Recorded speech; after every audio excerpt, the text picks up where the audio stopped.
There are other functions, however, some of them more legitimate than others. One is to run secret wars. Another thing is to disseminate propaganda to influence people's minds. And this is a major function of the CIA. And unfortunately, of course, it overlaps into the gathering of information. You have contact with a journalist, you will give him true stories, you'll get information from him, you'll also give him false stories. You also work on their human vulnerabilities to recruit them in a classic sense, to make them your agent so that you can control what they do, so you don't have to set them up sort of, by putting one over on them. So you can say, here, plant this one next Tuesday. Can you do this with responsible reporters? Yes, the Church Committee brought it out in 1975, and then Woodward and Bernstein put an article in Rolling Stone a couple of years later. 400 journalists cooperating with the CIA, including some of the biggest names in the business, to consciously introduce the stories into the press. Well, give me a concrete example of how you use the press this way. Well, for example, in my war, the Angola War that I helped to manage, 1/3 of my staff was propaganda. I had propagandists all over the world, principally in London, Kinshasa, and Zambia. We would take stories which we would write and put them in the Zambia Times, and then pull them out and send them to a journalist on our payroll in Europe. But his cover story, you see, would be that he had gotten them from his stringer in Lusaka, who had gotten them from the Zambia Times.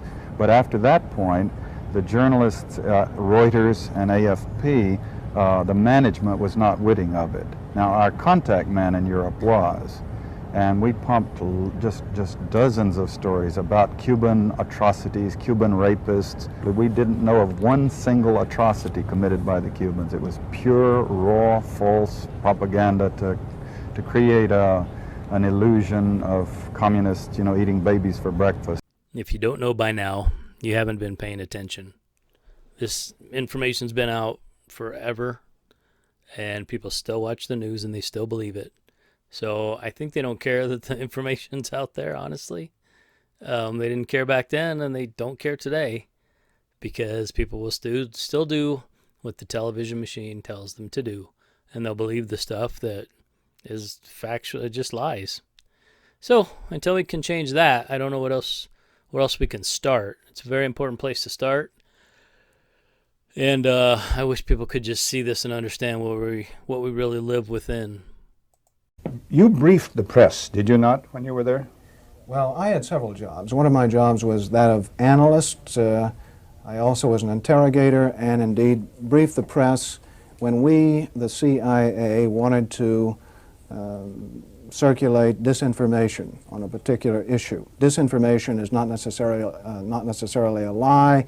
It may be a half-truth. And we would pick out a journalist. I would go do the briefing and hope that he would put the information in print.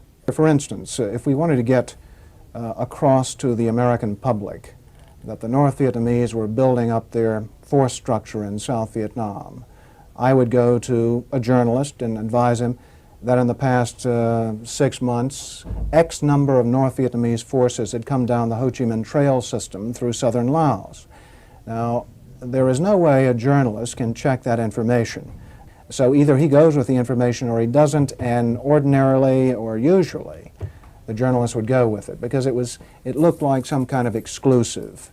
And I would say our percentage planning that kind of data was 70 to 80%. The correspondents we targeted were those who had terrific influence, the most respected journalists in Saigon, like Robert Chaplin of the New Yorker magazine, Kai's Beach of the Los Angeles Times from time to time, and also he worked for the Chicago Daily News.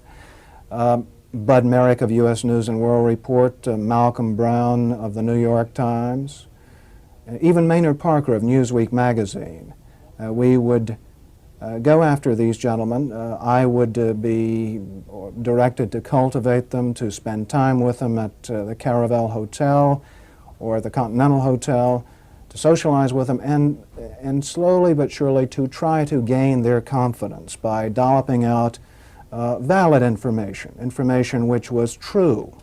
And then I would drop into a conversation the data that we wanted to get across which might not be true.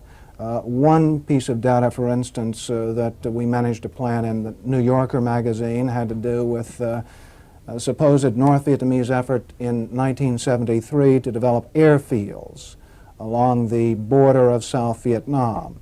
The reason we wanted to plant this information was that we were trying to persuade the U.S. Congress that Saigon should continue to get a great deal of aid, and that the North Vietnamese were the chief violators of the ceasefire accord. That was printed in the New Yorker magazine under the byline of Robert Chaplin, as indeed was a great deal of such information which we tried to circulate. If I planted a piece of information with a reporter, I would ordinarily then try to create an environment in which he could not check the information. I would go to the British ambassador and brief him on the disinformation I had just given the reporter.